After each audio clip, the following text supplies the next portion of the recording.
What's up, everyone? Welcome to the Power Play with CJ. I figured I'd dish on this after last night's Edmonton Oilers Philadelphia Flyers game. My friend Connor McDavid, my really good friend, is in a little bit of a war of words with Brandon Manning, who is obviously the guy that ran him last year and caused him to break his collarbone. Manning was getting in his head last night by telling him he did it intentionally. Do I think Brandon Manning did it intentionally? No, I think he's trying to play mind games. And it's working.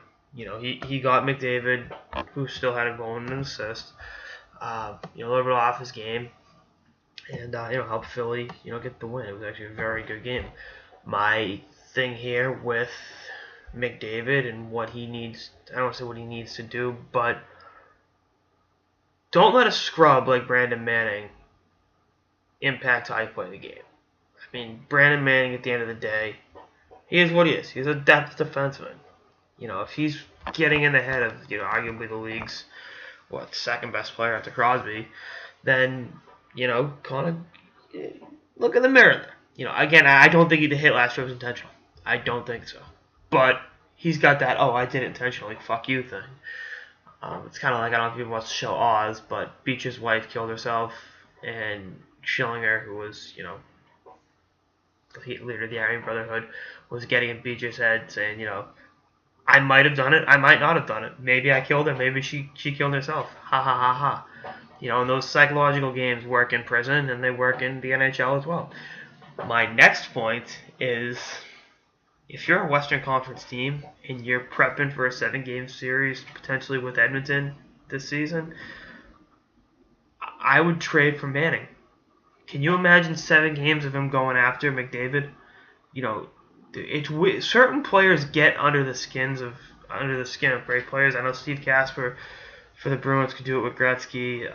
Dave Poulin could do it pretty well with Mario Lemieux for a minute.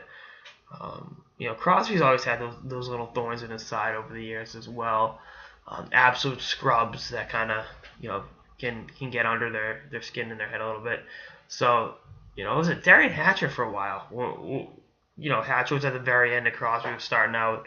They had some battles. So, I mean, again, if you're a Western Conference team, and if I'm Philly, I'm selling high, being like, yeah, this guy can be the difference between, McDavid having 15 points in a series and 8 points in a series. Because McDavid's one of those players that could go off and have one of those Theo Fleury 14-point 7 games playoff rounds. He's that good. So, if you can get a guy that can get him off his game a little bit, you got to do it. But again, I think McDavid got to kind of keep his composure a little bit. And Edmonton, at the same time, if someone's doing that, you sign Milan Lucic for a reason.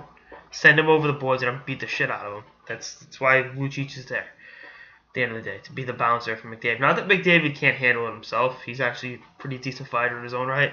But those hands are not for fighting, especially with the next contract he's going to be receiving from the Oilers.